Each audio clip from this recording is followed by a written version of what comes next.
ਜਥੇਦਾਰ ਦਾਦੂਵਾਲ ਜੀ ਸਾਡੇ ਨਾਲ ਨੇ। ਦਾਦੂਵਾਲ ਸਾਹਿਬ, ਨਿਯੁਕਤੀ ਨੂੰ ਲੈ ਕੇ ਤੁਹਾਡੀ ਸਟੇਟਮੈਂਟ ਆਈ ਹੈ, ਸਵਾਲ ਚੁੱਕੇ ਨੇ, ਕਿਉਂ ਸਵਾਲ ਤੁਹਾਨੂੰ ਨਜ਼ਰ ਆਉਂਦੇ ਨੇ? ਕਿਉਂਕਿ ਇਹ ਪਿਛਲੇ ਟਾਈਮ ਦੇ ਵਿੱਚ ਬਹੁਤ ਲੰਬਾ ਟਾਈਮ ਆਪਾਂ ਦੇਖੀਏ ਤਾਂ ਇਸ ਤਰੀਕੇ ਨਾਲ ਹੀ ਨਿਯੁਕਤੀਆਂ ਹੁੰਦੀਆਂ ਰਹੀਆਂ ਨੇ, ਔਰ ਐਸਜੀਪੀਸੀ ਕਹਿ ਰਹੀ ਹੈ ਕਿ ਬਿਲਕੁਲ ਫੇਰ ਉਸ ਤਰੀਕੇ ਨਾਲ ਨਿਯੁਕਤੀ ਹੋਈ ਹੈ, ਔਰ ਇਸ ਦੇ ਉੱਤੇ ਕਿੰਤੂ ਪਰੰਤੂ ਕਿਉਂ ਕੀਤਾ ਜਾ ਰਿਹਾ? ਦੇਖੋ ਗੌਰਵ ਜੀ, ਇਹ ਜਿਹੜੀਆਂ ਨਿਯੁਕਤੀਆਂ ਲਗਾਤਾਰ ਹੁੰਦੀਆਂ ਆ ਰਹੀਆਂ ਨੇ ਨਾ, ਇਹ ਸਿਸਟਮ ਜਿਹੜਾ ਇਹ ਫੇਲ ਹੋ ਚੁੱਕਾ ਹੈ ਜੀ। ਇਸ ਸਿਸਟਮ ਤੇ ਇੱਕ ਪਰਿਵਾਰ ਕਾਬਜ ਹੋ ਚੁੱਕਾ ਹੈ ਤੇ ਉਹ ਆਪਣੀ ਮਨਮਰਜ਼ੀ ਦੇ ਨਾਲ ਕਿਸੇ ਨੂੰ ਲਗਾ ਦਿੰਦਾ, ਕਿਸੇ ਨੂੰ ਹਟਾ ਦਿੰਦਾ ਹੈ। ਇਹ ਸਿਸਟਮ ਫੇਲ ਹੋਣ ਦੇ ਕਾਰਨ ਹੀ ਇਹਦੇ ਤੇ ਸ਼ੰਕੇ ਖੜੇ ਹੋਏ, ਸਵਾਲ ਖੜੇ ਹੋਏ, ਤਾਂ ਹੀ ਪੰਥ ਨੇ ਇੱਕ ਪ੍ਰਵਾਨਿਤ ਸਿਸਟਮ ਜਿਹੜਾ ਸੀਗਾ ਉਹ ਮੰਗਿਆ ਸੀਗਾ ਕਿ ਇੱਕ ਪ੍ਰਵਾਨਿਤ ਜਿਹੜਾ ਸਰਵ ਪ੍ਰਵਾਨਿਤ ਹੋਵੇ, ਸਾਰੇ ਪੰਥ ਦੀ ਨੁਮਾਇੰਦਗੀ ਹੋਵੇ ਉਹਦੇ ਵਿੱਚ। ਜੇ ਜਥੇਦਾਰ ਬਦਾਂਤੀ ਸਾਹਿਬ ਦੀ ਗੱਲ ਹੋਈ ਆ, ਗਿਆਨੀ ਕੇਵਲ ਸਿੰਘ ਹੁਣਾਂ ਨੇ ਕੀਤੀ ਆ, ਤਾਂ ਬਦਾਂਤੀ ਸਾਹਿਬ ਨੇ ਵੀ ਇਹੀ ਕਿਹਾ, ਪਰ ਮੰਨ ਲਿਆ ਸ਼੍ਰੋਮਣੀ ਗੁਰਦੁਆਰਾ ਪ੍ਰਬੰਧਕ ਕਮੇਟੀ ਨੇ। ਰੌਲਾ ਤਾਂ ਇਹੀ ਖੜਾ ਹੁੰਦਾ ਹੈ ਕਿ ਸ਼੍ਰੋਮਣੀ ਗੁਰਦੁਆਰਾ ਪ੍ਰਬੰਧਕ ਕਮੇਟੀ ਆਪਣੇ ਲਗਾਏ ਹੋਏ ਹੀ ਜਥੇਦਾਰਾਂ ਨੂੰ ਜਥੇਦਾਰ ਨਹੀਂ, ਇੱਕ ਤਨਖਾਹਦਾਰ ਮੁਲਾਜ਼ਮ ਹੀ ਸਮਝਦੀ ਹੈ। ਇਸ ਕਰਕੇ ਉਹਨਾਂ ਦਾ ਕੋਈ ਆਦੇਸ਼ ਨਹੀਂ ਮੰਨਦੀ। ਸੰਗਤਾਂ ਮੰਨਦੀਆਂ, ਅਸੀਂ ਮੰਨਦੇ ਆ, ਪੰਥ ਮੰਨਦਾ ਉਹਨਾਂ ਦੇ ਆਦੇਸ਼ਾਂ ਸੰਦੇਸ਼ਾਂ ਨੂੰ, ਪਰ ਸ਼੍ਰੋਮਣੀ ਕਮੇਟੀ ਕਿੱਥੇ ਮੰਨਦੀ ਹੈ?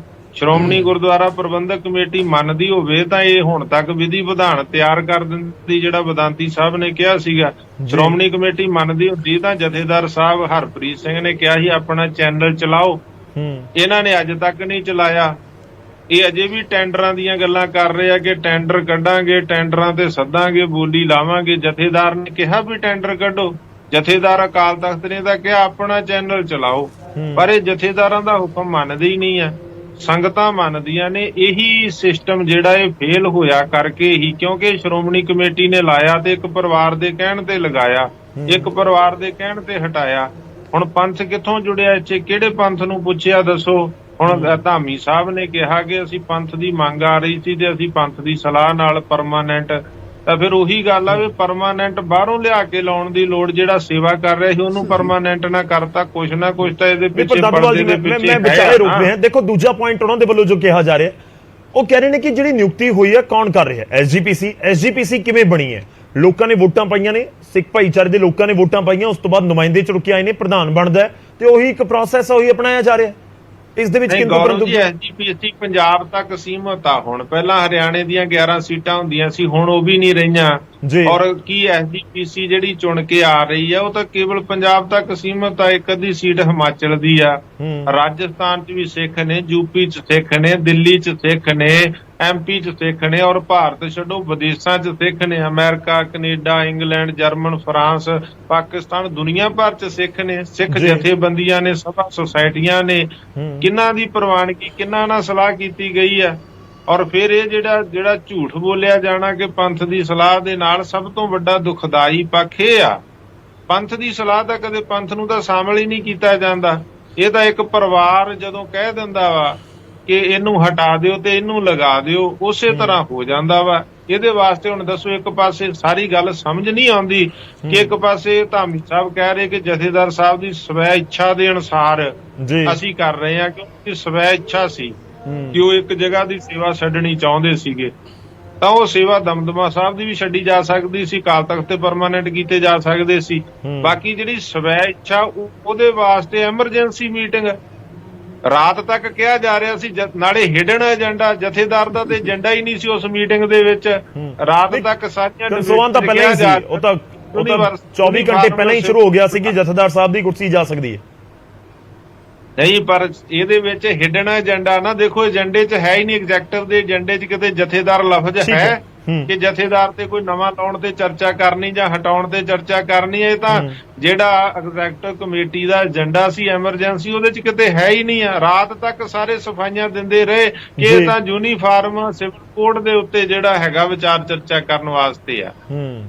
ਤੁਹਾਨੂੰ ਲੱਗ ਰਿਹਾ ਕਿ ਹਿਡਨ ਏਜੰਡਾ ਨਹੀਂ ਹੋਣਾ ਚਾਹੀਦਾ ਸੀ। ਠੀਕ ਹੈ, ਇੱਕ ਵਾਰ ਮੈਂ ਤੁਹਾਡੇ ਕੋਲ ਵਾਪਸ ਆਉਣਾ, ਮੈਂ ਇਸ ਪੁਆਇੰਟ ਦੇ ਉੱਤੇ ਜਵਾਬ ਲਵਾਂਗਾ। ਮੈਂ ਗੁਰਪ੍ਰੀਤ ਜੀ ਦਾ ਰੁਖ ਕਰ ਲਵਾਂ। ਸਾਡੇ ਨਾਲ ਗੁਰਪ੍ਰੀਤ ਸਿੰਘ ਨਿਆਮੀਆ ਜੀ ਜੁੜੇ ਹੋਏ ਨੇ। ਗੁਰਪ੍ਰੀਤ ਜੀ, ਬਹੁਤ ਸਿੱਧਾ ਜਿਹਾ ਸਵਾਲ, ਤੁਹਾਡੀ ਨਜ਼ਰ ਦੇ ਨਾਲ ਜਥੇਦਾਰ ਬਦਲੇ ਜਾਂ ਬਦਲੇ ਗਏ ਨੇ? ਦੇਖੋ ਜੀ, ਸ਼੍ਰੀ ਅਕਾਲ ਤਖਤ ਸਾਹਿਬ ਜੋ ਹੁਣ ਤੱਕ ਮੰਨਿਆ ਜਾਂਦਾ, ਉਹ ਇਹ ਮੰਨਿਆ ਜਾਂਦਾ ਕਿ ਸਿੱਖਾਂ ਦੀ ਸ਼੍ਰੋਮਣੀ ਜਮਾਤ ਹੈ, ਸੰਸਥਾ ਹੈ, ਸ਼੍ਰੋਮਣੀ ਅਦਾਰਾ। ਜਿੱਥੋਂ ਚੱਲਣ ਵਾਲਾ ਕੋਈ ਵੀ ਹੁਕਮ ਹਰ ਇੱਕ ਨਾਨਕ ਨਾਮ ਲੇਵਾ ਸਿੱਖ ਲਈ ਮੰਨਣਾ ਇੱਕ ਹੁਕਮ ਹੈ, ਕਿਉਂਕਿ ਗੁਰੂ ਹਰਗੋਬਿੰਦ ਸਾਹਿਬ ਜੀ ਦੇ ਹੁਕਮ ਨਾਲ ਇਹ ਅਕਾਲ ਤਖਤ ਸਾਹਿਬ ਹੋਂਦ ਵਿੱਚ ਆਇਆ ਸੀ। ਤੇ ਪਿਛਲੇ ਕੁਝ ਸਾਲਾਂ ਤੋਂ, ਜਦੋਂ ਤੋਂ ਮੇਰੇ ਪਿਛਲੇ ਵੀਰਾਂ ਨੇ ਗੱਲ ਕੀਤੀ ਹੈ, ਸਤਿਕਾਰਯੋਗ ਪ੍ਰਤੀਯੋਗੀਆਂ ਆਪਣੇ ਹਿੱਸਾ ਲੈਣ ਵਾਲਿਆਂ ਨੇ ਡਿਬੇਟ ਦੇ ਵਿੱਚ, ਕਿ ਜਦੋਂ ਸ਼੍ਰੋਮਣੀ ਗੁਰਦੁਆਰਾ ਪ੍ਰਬੰਧਕ ਕਮੇਟੀ ਬਣੀ ਹੈ ਉਦੋਂ ਤੋਂ ਪਹਿਲਾਂ ਇੱਕ ਅਣਲਿਖਿਆ ਵਿਧੀ ਵਿਧਾਨ ਹੁੰਦਾ ਸੀ ਕਿ ਜਿਹੜੇ ਜਥੇਦਾਰ ਹੁੰਦੇ ਸੀ ਸ਼੍ਰੋਮਣੀ ਕਮੇਟੀ ਤੋਂ ਪਹਿਲਾਂ, ਜਿਵੇਂ ਅਕਾਲੀ ਫੂਲਾ ਸਿੰਘ ਜੀ, ਆਪਣੇ ਬਾਬਾ ਹਨੂਮਾਨ ਸਿੰਘ ਜੀ, ਇਹ ਤਾਂ ਉਮਰ ਹੁੰਦੇ ਸੀ ਜੀ, ਬੜਾ ਚੁਣ ਕੇ ਲਾਇਆ ਜਾਂਦਾ ਸੀ, ਤਾਂ ਉਮਰ ਉਹ ਕਰਦੇ ਸੀ ਆਪਣੀ ਮਰਜ਼ੀ ਨਾਲ, ਪੂਰੇ ਜਦੋਂ ਤੱਕ ਉਹਨਾਂ ਦੀ ਜ਼ਿੰਦਗੀ ਰਹਿੰਦੀ ਸੀ ਉਹ ਕਰਦੇ ਸੀ ਡਿਊਟੀ। ਤੇ ਉਹਨਾਂ ਦਾ ਸਤਿਕਾਰ ਇੰਨਾ ਜ਼ਿਆਦਾ ਸੀ, ਮਹਾਰਾਜਾ ਰਣਜੀਤ ਸਿੰਘ ਵਰਗੇ ਬਾਦਸ਼ਾਹ ਉਹਨਾਂ ਦਾ ਹੁਕਮ ਮੰਨ ਕੇ ਆਪਣੇ ਆਪ ਨੂੰ ਕੋੜੇ ਦੀ ਸਜ਼ਾ ਵੀ ਆਪਣੇ ਸਵੀਕਾਰ ਕਰਦੇ ਸੀ। ਤੇ ਅੱਜ ਕੱਲ ਪਿਛਲੇ ਕੁਝ ਸਾਲਾਂ ਤੋਂ ਤਾਂ ਇੰਨਾ ਮਜ਼ਾਕ ਜਿਹਾ ਬਣ ਗਿਆ ਨਾ ਕਿ ਲੋਕਾਂ ਦੇ ਮਨਾਂ ਵਿੱਚੋਂ ਅਕਾਲ ਤਖਤ ਸਾਹਿਬ ਦੇ ਜਥੇਦਾਰ ਦਾ ਸਤਿਕਾਰ, ਜਿਹੜੀ ਨਵੀਂ ਪੀੜ੍ਹੀ ਹੈ ਉਹਦੇ ਮਨ ਚੋਂ ਤਾਂ ਇਸ ਤਰੀਕੇ ਨਾਲ ਬਿਲਕੁਲ ਚੁੱਕਿਆ ਗਿਆ। ਕਿਉਂਕਿ ਭਾਈ ਰਣਜੀਤ ਸਿੰਘ ਤੋਂ ਮੈਂ ਜੇ ਗੱਲ ਕਰਾਂ, ਜਿੱਧਰ ਭਾਈ ਰਣਜੀਤ ਸਿੰਘ ਹੋਰਾਂ ਨੇ ਇਹੀ ਕਿਹਾ ਸੀ ਕਿ ਆਪਾਂ ਆਪਣੇ 1999 ਦੀ ਜਿਹੜੀ 300 ਸਾਲਾ ਹੈ ਉਹ ਮਨਾ ਰਹੇ ਹਾਂ, ਉਹਦੇ ਵਿੱਚ ਵਿਘਨ ਨਾ ਪਾਓ, ਇਹਨੂੰ ਮਨਾ ਲਈਏ, ਉਹ ਤੋਂ ਬਾਅਦ ਤੁਸੀਂ ਗੱਲ ਕਰ ਲਓ। ਉਹਨਾਂ ਦੀ ਗੱਲ ਨਹੀਂ ਮੰਨੀ ਗਈ, ਜਥੇਦਾਰ ਟੌੜਾ ਨੂੰ ਪਾਸੇ ਕਰ ਦਿੱਤਾ ਗਿਆ ਤੇ ਆਪਣੇ ਭਾਈ ਰਣਜੀਤ ਸਿੰਘ ਨੂੰ ਵੀ ਪਾਸੇ ਕਰ ਦਿੱਤਾ ਗਿਆ। ਉਸ ਤੋਂ ਬਾਅਦ ਐਸੀ ਗੇਮ ਚੱਲੀ ਕਿ ਇੱਕ ਜਥੇਦਾਰ ਸਾਹਿਬ ਨੂੰ ਗੁਨਾਹ ਤੋਂ ਹੁਕਮਨਾਮਾ ਜਾਰੀ ਕਰਨਾ ਪਿਆ ਪੂਰਨ।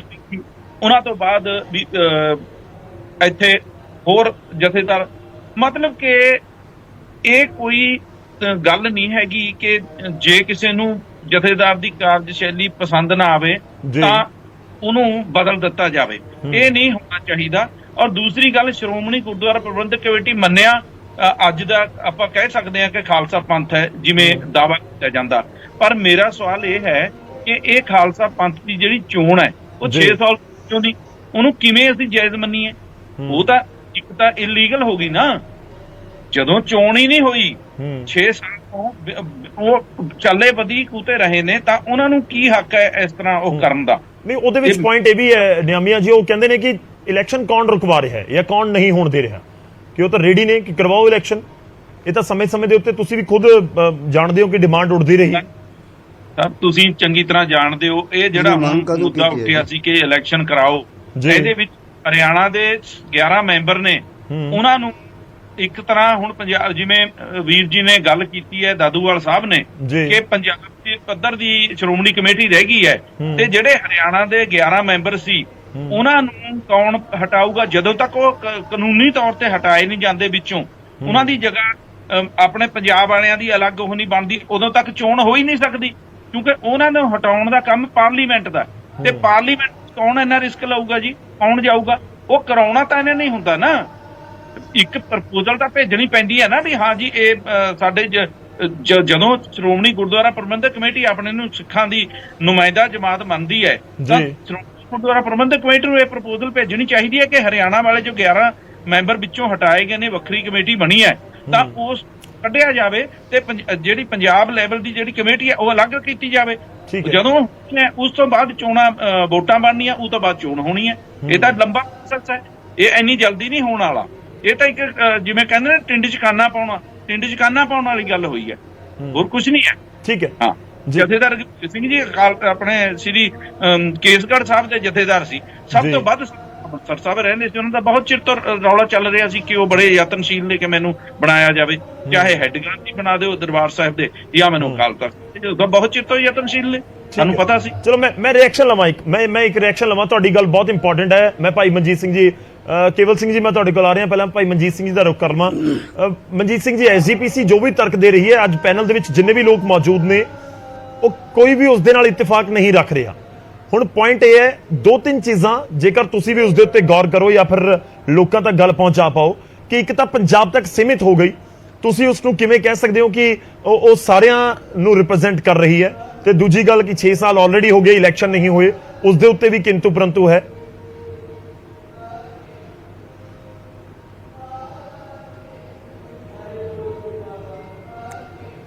ਗੌਰਵ ਜੀ ਮੇਰੀ ਆਵਾਜ਼ ਆ ਰਹੀ ਆ? ਹਾਂਜੀ ਤੁਹਾਡੀ ਆਵਾਜ਼ ਆ ਰਹੀ ਹੈ। ਆਵਾਜ਼ ਵੇਖੀ। ਹਾਂਜੀ ਗੌਰਵ ਜੀ ਮੈਂ ਬੇਨਤੀ ਕਰਨੀ ਚਾਹੁੰਦਾ ਹਾਂ ਕਿ ਇਹੋ ਹੀ ਗੱਲ ਵਹੀ ਕਹਿ ਰਿਹਾ ਜਿਸ ਤਰ੍ਹਾਂ ਪਹਿਲਾਂ ਇਲੈਕਸ਼ਨਾਂ ਦੀ ਗੱਲ ਨਿਜ਼ਾਮੀਆਂ ਸਾਹਿਬ ਨੇ ਕਹੀ ਹੈ, ਅਸੀਂ ਕਹਿੰਦੇ ਇਲੈਕਸ਼ਨ ਹੋਵੇ ਔਰ ਸਾਰੇ ਸਿੰਘ ਜਿਹੜੇ ਉਹ ਇਲੈਕਸ਼ਨਾਂ ਲੜਨ। ਇਸ ਵੇਲੇ ਟਾਈਮ ਆ ਜਿਹੜਾ ਸਿੰਘ ਇਲੈਕਸ਼ਨ ਲੜ ਕੇ ਸੇਵਾ ਕਰਨੀ ਚਾਹੁੰਦਾ, ਸਤਿਕਾਰਯੋਗ ਨੇ ਸਾਰੇ, ਉਹ ਇਲੈਕਸ਼ਨਾਂ ਲੜਨ ਔਰ ਇਲੈਕਸ਼ਨਾਂ ਵਿੱਚ ਜਿਹੜੇ ਸਿੰਘਾਂ ਨੂੰ ਸੇਵਾ ਦਾ ਮੌਕਾ ਮਿਲੂਗਾ ਉਹ ਆਣ ਕੇ ਸੇਵਾ ਕਰਨ। ਸਾਨੂੰ ਇਹਦਾ ਕੋਈ ਇਤਰਾਜ਼ ਨਹੀਂ ਹੋ ਸਕਦਾ। ਕੋਈ ਚੰਗੇ ਸਿੰਘ ਆਣ ਕੇ ਸਾਡੇ ਤੋਂ ਵਧੀਆ ਸੇਵਾ ਵੀ ਕਰ ਲੈਣ, ਕਿਉਂਕਿ ਸਿੱਖਾਂ 'ਚ ਬੜੇ ਸਿੱਖ ਜਿਹੜੇ ਆ ਸਾਡੇ ਤੋਂ ਵੱਧ ਉਹ ਆਪਣੇ ਮਰਜ਼ਾਦਾ ਪੁਰਸ਼ੋਤਮ ਵੀ ਹੈਗੇ ਆ, ਬਾਣੀ ਵੀ ਵੱਧ ਪੜਨ ਵਾਲੇ ਹੈਗੇ ਆ, ਉਹ ਕਰਨ। ਪਰ ਉਹ ਸੈਂਟਰ ਦਾ ਕੰਮ ਹੈ, ਸਾਡਾ ਕੰਮ ਨਹੀਂ ਹੈਗਾ। ਸੋ ਦੂਸਰੀ ਮੈਂ ਬੇਨਤੀ ਕਰਨੀ ਚਾਹੁੰਦਾ ਹੈ ਕਿ ਜਿਸ ਤਰ੍ਹਾਂ ਪਹਿਲਾਂ ਸਾਡੇ ਤੋਂ ਪਟਨਾ ਸਾਹਿਬ ਕਮੇਟੀ ਖੋਲੀ, ਸਾਡੇ ਤੋਂ ਪਟਨਾ ਸਾਹਿਬ ਕਮੇਟੀ ਖੋਲੀ ਆ, ਅਸੀਂ ਆਪ ਹੀ ਸੁਗੜਦੇ ਜਾ ਰਹੇ ਹਾਂ ਵਿਰੋਧਤਾ ਕਰ ਕਰਕੇ, ਇੱਕ ਦੂਜੇ ਦੀ ਵਿਰੋਧਤਾ ਲੱਤਾਂ ਖਿੱਚ ਕੇ ਇਹੋ ਜਿਹੀਆਂ ਗੱਲਾਂ ਕਰ ਕਰਕੇ, ਤੇ ਅਸੀਂ ਸੈਂਟਰ ਸਰਕਾਰ ਨੂੰ ਆਪ ਹੀ ਮਤਲਬ ਸ਼ਹਿ ਦੇਣ ਡਏ, ਸਾਡੇ ਚੋਂ ਸਿੱਖ ਹੀ ਦੇਣ ਡਏ ਸ਼ਹਿ। ਪਹਿਲਾਂ ਤਾਂ ਸਾਡੇ ਤੋਂ ਪਟਨਾ ਸਾਹਿਬ ਕਮੇਟੀ ਖੁੱਸੀ ਹੈ, ਉਹ ਤੁਹਾਡੇ ਸਾਹਮਣੇ ਆ, ਔਰ ਉਸ ਤੋਂ ਬਾਅਦ ਹਰਿਆਣਾ ਕਮੇਟੀ ਜਿਹੜੀ ਹੈ, ਦਿੱਲੀ ਕਮੇਟੀ ਜਿਹੜੀ ਉਹ ਵੀ ਉੱਥੇ ਜਿਹੜੀ ਉਹ ਭਾਰਤੀ ਜਨਤਾ ਪਾਰਟੀ ਨੇ ਆਪਦੇ ਕਬਜ਼ੇ 'ਚ ਕਰ ਲਈ ਹੈ। ਉਸ ਤੋਂ ਬਾਅਦ ਹਰਿਆਣਾ ਕਮੇਟੀ ਵੀ ਉਹਨਾਂ ਨੇ ਆਪਦੇ ਕਬਜ਼ੇ 'ਚ ਕਰ ਲਈ ਹੈ। ਔਰ ਹੁਣ ਉਹਨਾਂ ਦੀ ਨਿਗਾਹ ਜਿਹੜੀ ਆ ਨਾ ਉਹ ਹੈਗੀ ਆ ਸ਼੍ਰੋਮਣੀ ਗੁਰਦੁਆਰਾ ਪ੍ਰਬੰਧਕ ਕਮੇਟੀ ਤੇ। ਮੈਨੂੰ ਕੋਈ ਝਿਜਕ ਨਹੀਂ ਕਹਿਣ ਤੇ, ਕਿਉਂਕਿ ਇਹ ਉਤੋਂ ਸਰਕਾਰ ਸਾਰੀ ਗੇਮਾਂ ਚਲਾਉਂਦੀ ਆ ਕਿ ਖਾਲਸਾ ਪੰਥ ਦੀ ਵੱਖਰੀ ਹੋਂਦ, ਵੱਖਰੀ ਹਸਤੀ, ਵੱਖਰਾ ਇਹਨਾਂ ਦਾ ਬਾਣਾ, ਵੱਖਰਾ ਇਹਨਾਂ ਦਾ ਜਿਹੜਾ ਇਤਿਹਾਸ, ਇਹਨਾਂ ਦਾ ਗ੍ਰੰਥ, ਇਹਨਾਂ ਦਾ ਪੰਥ, ਇਹਨਾਂ ਦਾ ਤਖਤ, ਔਰ ਜਿਹੜਾ ਉਹਨੂੰ ਸਾਰੇ ਨੂੰ ਰਲ ਗੱਡ ਕਰ ਦਈਏ ਔਰ ਸਿੱਖਾਂ ਦੇ ਰਾਹੀਂ ਕਰੀਏ। ਕਈ ਜਥੇਬੰਦੀਆਂ ਦੇ ਰਾਹੀਂ ਵੀ ਉਹਨਾਂ ਦੀ ਹੈਗੀ ਆ ਮਤਲਬ ਇੱਛਾ ਹੈਗੀ ਆ। ਠੀਕ ਹੈ ਤੁਹਾਡਾ ਪੁਆਇੰਟ, ਪਰ ਗੱਲ ਇਹ ਹੈ ਭਾਈ ਮਨਜੀਤ ਜੀ, ਸਾਰੇ ਨਹੀਂ ਮਨਜੀਤ ਸਿੰਘ ਜੀ ਮੈਂ ਮਾਫੀ ਚਾਹਨਾ ਵਿਚਾਲੇ ਰੋਕ ਰਹੇ ਹਾਂ, ਪਰ ਗੱਲ ਇਹ ਹੈ ਕਿ ਇਹ ਜਿਹੜੇ ਤਰਕ ਨੇ ਤੁਸੀਂ ਲੰਬੇ ਵੇਲੇ ਤੋਂ ਐਸਜੀਪੀਸੀ ਦਿੰਦੀ ਆ ਰਹੀ ਹੈ। ਹੁਣ ਜਿਹੜੇ ਪੰਜਾਬ ਦੇ ਵਿੱਚ ਹੀ ਦਾਦੂਵਾਲ ਸਾਹਿਬ ਬੈਠੇ ਨੇ, ਬੇਸ਼ੱਕ ਹਰਿਆਣਾ ਦੇ ਨਾਲ ਤਾਲੁਕ ਰੱਖਦੇ ਨੇ, ਨਿਆਮੀਆਂ ਜੀ ਬੈਠੇ ਨੇ, ਗਿਆਨੀ ਕੇਵਲ ਸਿੰਘ ਜੀ ਬੈਠੇ ਨੇ, ਇਹ ਗੱਲਾਂ ਇਹ ਕਿਉਂ ਨਹੀਂ ਸਮਝ ਪਾ ਰਹੇ ਜੇ ਐਸਜੀਪੀਸੀ ਸਮਝ ਪਾ ਰਹੀ ਹੈ? ਇਹ ਬਿਲਕੁਲ ਇੱਕ ਅਲੱਗ ਸਟੈਂਡ ਲੈਂਦੇ ਨੇ ਇਸ ਪੂਰੇ ਮਾਮਲੇ ਦੇ ਵਿੱਚ। ਮੈਂ ਬੇਨਤੀ ਕਰਨੀ ਚਾਹੁੰਦਾ ਹੈ ਕਿ ਹੋ ਸਕਦਾ ਇਹਨਾਂ ਨੂੰ ਸਾਡੇ ਜਿਹੜੀ ਸ਼੍ਰੋਮਣੀ ਗੁਰਦੁਆਰਾ ਪ੍ਰਬੰਧਕ ਕਮੇਟੀ ਦੀ ਕਾਰਜਸ਼ੈਲੀ ਹੈ, ਚਾਹੇ ਸਾਡੀ ਸੇਵਾ ਹੈ, ਹੋ ਸਕਦਾ ਇਹਨਾਂ ਨੂੰ ਉਹਦੇ ਤੇ ਕੋਈ ਖਦਸ਼ਾ ਹੋਵੇ। ਮੈਂ ਤਾਂ ਪਹਿਲਾਂ ਹੀ ਕਹਿ ਰਿਹਾ ਵੀ ਹੋ ਸਕਦਾ ਇਹਨਾਂ ਨੂੰ ਸਾਡੇ ਤੇ ਕੋਈ ਸਾਡੀ ਪਰਿਵਾਰ ਦੇ ਨਾਲ ਖਦਸ਼ਾ ਹੈ, ਕਿਉਂਕਿ ਕਹਿੰਦੇ ਨੇ ਕੋਈ ਵੀ ਦਾਦੂਵਾਲ ਜੀ ਬੈਠੇ ਨੇ, ਕਹਿੰਦੇ ਨੇ ਪਰਿਵਾਰ ਦਾ ਕਬਜ਼ਾ ਹੈ, ਇਹ ਪਰਿਵਾਰ ਦਾ ਕਬਜ਼ਾ, ਇਹ ਸਿੱਧੇ ਇਲਜ਼ਾਮ ਲੱਗਦੇ ਨੇ। ਮੈਂ ਇਹੋ ਹੀ ਬੇਨਤੀ ਕਰਨੀ ਚਾਹੁੰਦਾ, ਹਰਿਆਣੇ 'ਚ ਤਾਂ ਨਹੀਂ ਨਾ ਹੋਣੇਗਾ ਪਰਿਵਾਰ ਦਾ ਕਬਜ਼ਾ। ਹਰਿਆਣੇ ਤਾਂ ਹੁਣ ਆਰਐਸਐਸ ਦਾ ਕਬਜ਼ਾ ਹੈ ਨਾ, ਖੱਟੜ ਸਾਹਿਬ ਦਾ ਹੈਗਾ ਨਾ, ਉੱਥੇ ਤਾਂ ਆਪਣੇ ਉੱਥੇ ਤਾਂ ਨਹੀਂਗਾ, ਪਰ ਦਿੱਲੀ ਦੇ ਵਿੱਚ ਵੀ ਉਹਨਾਂ ਦਾ ਸੈਂਟਰ ਵਾਲਿਆਂ ਦਾ ਕਬਜ਼ਾ ਹੋ ਗਿਆ, ਪਟਨਾ ਸਾਹਿਬ ਵੀ ਹੋ ਗਿਆ, ਔਰ ਇਸੇ ਤਰ੍ਹਾਂ ਹਜ਼ੂਰ ਸਾਹਿਬ ਵੀ ਉਹਨਾਂ ਦਾ ਕਬਜ਼ਾ ਹੋ ਗਿਆ। ਇੱਕੋ ਹੀ ਕਮੇਟੀ ਰਹਿ ਗਈ ਆ। ਮੈਂ ਬੇਨਤੀ ਕਰਨੀ ਚਾਹੁੰਦਾ, ਸਾਰੇ ਸਤਿਕਾਰਯੋਗ ਬੈਠੇ ਆ, ਜਿੱਦਣ ਇਹ ਵੀ ਉਹਨਾਂ ਦੇ ਕਬਜ਼ੇ 'ਚ ਚਲੀ ਗਈ ਨਾ, ਭਾਵੇਂ ਕਿਸੇ ਤਰ੍ਹਾਂ ਚਲੀ ਗਈ, ਉਧਰ ਸਿੱਖ ਜ਼ਰੂਰ ਅੱਖਾਂ 'ਚ ਘਸੁੰਨ ਦੇ ਕੇ ਰੋਇਆ ਕਰਨਗੇ ਕਿ ਸਾਡੀ ਸੰਸਥਾ ਹੈ ਜਿਹੜੀ ਸਾਡੀ ਆਵਾਜ਼ ਬੁਲੰਦ ਕਰਦੀ। ਸ਼੍ਰੀ ਅਕਾਲ ਤਖਤ ਸਾਹਿਬ ਸੀ ਔਰ ਸ਼੍ਰੋਮਣੀ ਕਮੇਟੀ ਸੀ, ਸ਼੍ਰੋਮਣੀ ਅਕਾਲੀ ਦਲ ਸੀ। ਇਹ ਮੈਂ ਵਾਅਦੇ ਨਾਲ ਕਹਿਣਾ ਤੁਹਾਡੇ ਚੈਨਲ ਤੋਂ ਬੜੇ ਮਤਲਬ ਕੌਨਫੀਡੈਂਸ ਦੇ ਨਾਲ ਵੀ ਇਹ ਜ਼ਰੂਰ ਇੱਕ ਨਾ ਦਿਨ ਇਹ ਸਾਰਿਆਂ ਨੂੰ ਬਹਿ ਕੇ ਆਪਾਂ ਨੂੰ ਅੱਖਾਂ 'ਚ ਘਸੁੰਨ ਦੇ ਕੇ ਰੋਣਾ ਜ਼ਰੂਰ ਪਊਗਾ ਵੀ ਇਹ। ਚਲੋ ਮੈਂ ਜਵਾਬ ਲੈ ਲਵਾਂ, ਮੈਂ ਤੁਹਾਡੇ ਕੋਲ ਵਾਪਸ ਆਉਣਾ, ਮੈਂ ਕੇਵਲ ਸਿੰਘ ਦਾ ਰੁਕ ਕਰਨਾ, ਪਰ ਉਸ ਤੋਂ ਪਹਿਲਾਂ ਦਾਦੂਵਾਲ ਸਾਹਿਬ ਦਾ ਇੱਕ ਜਵਾਬ ਲੈ ਲਓ। ਤੁਹਾਡਾ ਪੁਆਇੰਟ ਆਇਆ ਸਰ, ਇਸ ਦੇ ਨਾਲ ਹੀ ਜੁੜਿਆ ਹੋਇਆ ਪੁਆਇੰਟ ਹੈ, ਮੈਂ ਲੈ ਕੇ ਆਉਂਗਾ। ਦਾਦੂਵਾਲ ਸਾਹਿਬ ਤੁਸੀਂ ਪਰਿਵਾਰ ਨੂੰ ਲੈ ਕੇ ਬਹੁਤ ਸਵਾਲ ਚੁੱਕਦੇ ਆਏ ਹੋ ਪਿਛਲੇ ਕੁਝ ਸਮੇਂ ਦੇ ਵਿੱਚ। ਹੁਣ ਗੱਲ ਇਹ ਹੈ, ਉਹ ਸਮਝਾ ਰਹੇ ਨੇ ਕਿ ਸਮਝੋ ਇਸ ਚੀਜ਼ ਨੂੰ ਕਿ ਕਬਜ਼ਾ ਕੀਤਾ ਜਾ ਰਿਹਾ ਪਟਨਾ ਸਾਹਿਬ ਵਾਲੀ, ਦਿੱਲੀ ਦੀ ਗੁਰਦੁਆਰਾ ਪ੍ਰਬੰਧਕ ਕਮੇਟੀ, ਉਸ ਤੋਂ ਬਾਅਦ ਹਰਿਆਣਾ ਵਾਲੀ, ਕਿ ਤੁਸੀਂ ਨਹੀਂ ਸਮਝ ਪਾ ਰਹੇ, ਜਦੋਂ ਟਾਈਮ ਨਿਕਲ ਗਿਆ ਫਿਰ ਹੱਥ ਕੁਝ ਨਹੀਂ ਰਹਿਣਾ। ਦੇਖੋ ਮੈਂ ਇੱਕ ਗੱਲ ਇਹਦੇ ਵਿੱਚ ਇਹ ਕਹਿਣੀ ਚਾਹੁੰਦਾ ਕਿ ਜਿਹੜੀਆਂ ਅੱਜ ਗੱਲਾਂ ਕਹਿ ਰਹੇ ਆ, ਰਵਾਇਤਾਂ ਇਹਨਾਂ ਨੇ ਪਾਈਆਂ। ਪੰਜਾਬ ਦੇ ਅੰਦਰ ਬੀਜੇਪੀ ਨੂੰ, ਆਰਐਸਐਸ ਨੂੰ ਕੋਈ ਨਹੀਂ ਸੀ ਜਾਣਦਾ। ਕਿੰਨਾ ਨੇ ਜਾਣਨ ਲਾਇਆ? ਸ਼੍ਰੋਮਣੀ ਅਕਾਲੀ ਦਲ ਨੇ, ਬਾਦਲ ਪਰਿਵਾਰ ਨੇ ਉਹਨਾਂ ਨੂੰ ਲੈ ਕੇ ਆਂਦਾ। ਅੱਜ ਤੱਕ ਉਹਨਾਂ ਦੇ ਨਾਲ ਅਲਾਇੰਸ ਕੀਤੀ, ਉਹਨਾਂ ਦੇ ਨਾਲ ਸਰਕਾਰਾਂ ਮਾਣੀਆਂ। ਅੱਜ ਜੇ ਅਲਾਇੰਸ ਟੁੱਟ ਗਿਆ ਤੇ ਆਰਐਸਐਸ ਮਾੜੀ ਹੋ ਗਈ। ਅੱਜ ਆਰਐਸਐਸ ਬੀਜੇਪੀ ਮਾੜੀ ਹੋ ਗਈ। ਉਹ ਮਾੜੀ ਹੈ ਕਿ ਚੰਗੀ, ਇਹ ਗੱਲ ਇੱਕ ਵੱਖਰਾ ਵਿਸ਼ਾ। ਪਰ ਇਹ ਤਾਂ ਨਾ ਕਹਿਣ ਜਿਨ੍ਹਾਂ ਨੇ ਸਰਕਾਰਾਂ ਮਾਣੀਆਂ, 10 ਸਾਲ ਦਾ ਰਾਜ ਭਾਗ ਉਹਨਾਂ ਦੇ ਨਾਲ ਕੀਤਾ, ਅੱਜ ਇਹਨਾਂ ਨੂੰ ਦਿੱਲੀ ਤੇ ਵੀ ਉਹ ਕਾਬਜ਼ ਲੱਗਦੇ ਆ, ਹਰਿਆਣੇ ਤੇ ਵੀ ਕਾਬਜ਼ ਲੱਗਦੇ ਆ। ਦੇਖੋ ਹਰਿਆਣੇ 'ਚ ਤਾਂ ਜੇ ਚੋਣਾਂ ਹੋਣੀਆਂ ਨੇ, ਅਡਹੌਕ ਕਮੇਟੀ ਆ 18 ਮਹੀਨਿਆਂ ਵਾਸਤੇ, ਉਹ ਸੁਪਰੀਮ ਕੋਰਟ ਦਾ ਫੈਸਲਾ ਆਇਆ। ਜੇ ਪਹਿਲਾਂ ਇਹ ਨਾ ਸੁਪਰੀਮ ਕੋਰਟ ਜਾਂਦੇ ਤਾਂ ਹੁਣ ਨੂੰ ਚੋਣਾਂ ਹੋਈਆਂ ਹੁੰਦੀਆਂ, ਸੰਗਤਾਂ ਨੁਮਾਇੰਦੇ ਚੁਣ ਕੇ ਭੇਜ ਦਿੰਦੀਆਂ। ਤਾਂ ਹੁਣ ਵੀ ਜਿਹੜਾ ਹੈਗਾ ਉਹ ਆਪਣਾ 18 ਮਹੀਨਿਆਂ ਦਾ ਇੱਕ ਹੈਗਾ ਕਮੇਟੀ ਦਾ ਜਿਹੜਾ ਡਿਬੇਟ ਤੇ ਵੀ ਵਾਪਸ ਆ ਜਾਈਏ, ਕਿਉਂਕਿ ਜਥੇਦਾਰ ਸਾਹਿਬ ਦੀ ਨਿਯੁਕਤੀ ਤੇ ਅੱਜ ਆਪਾਂ ਗੱਲਬਾਤ ਕਰ ਰਹੇ ਹਾਂ, ਉਹ ਕਮੇਟੀਆਂ ਵਾਲੇ ਪਾਸੇ ਚਲੇ ਜਾਵਾਂਗੇ ਜੀ। ਮੈਂ ਇਹਦੇ ਤੇ ਆਉਣਾ ਚਾਹੁੰਦਾ ਕਿ ਦੇਖੋ, ਸਾਡਾ ਨਾਂ ਤਾਂ ਸ਼੍ਰੋਮਣੀ ਕਮੇਟੀ, ਨਾ ਸ਼੍ਰੋਮਣੀ ਅਕਾਲੀ ਦਲ, ਨਾ ਗਿਆਨੀ ਹਰਪ੍ਰੀਤ ਸਿੰਘ, ਨਾ ਰਘਵੀਰ ਸਿੰਘ ਉਹਨਾਂ ਨਾਲ ਕੋਈ ਵਖਰੇਵਾਂ ਜਾਂ ਵਿਵਾਦ ਆ ਜਾਂ ਕੋਈ ਵਿਅਕਤੀਗਤ ਉਹਨਾਂ ਦਾ ਬਾਦਲ ਪਰਿਵਾਰ ਦਾ ਵੀ ਨਾਮ ਲੈ ਲਓ। ਦਾਦੂਵਾਲ ਸਾਹਿਬ ਤੁਸੀਂ ਬਹੁਤ ਤਿੱਖੇ ਸ਼ਬਦੀ ਹਮਲੇ ਕਰਦੇ ਹੋ। ਸਿਆਸੀ ਕੁੰਡਾ ਪਾਸੇ ਹੋਣਾ ਚਾਹੀਦਾ ਵਾ। ਇਹ ਸੰਸਥਾਵਾਂ ਆਜ਼ਾਦ ਕੰਮ ਕਰਨ, ਇਹਨਾਂ ਨੂੰ ਆਜ਼ਾਦ, ਜਦੋਂ ਅਕਾਲ ਤਖਤ ਸਾਹਿਬ ਆਜ਼ਾਦ ਹੋ ਗਿਆ, ਨਿਰਪੱਖ ਹੋ ਗਿਆ, ਬਾਕੀ ਸਾਰੀਆਂ ਸੰਸਥਾਵਾਂ ਉਹਨੇ ਆਜ਼ਾਦ ਕਰਾ ਲੈਣੀਆਂ। ਇੱਕ ਹੋਰ ਛੋਟਾ ਜਿਹਾ ਸਵਾਲ, ਮੈਂ ਇੱਕ ਹੋਰ ਛੋਟਾ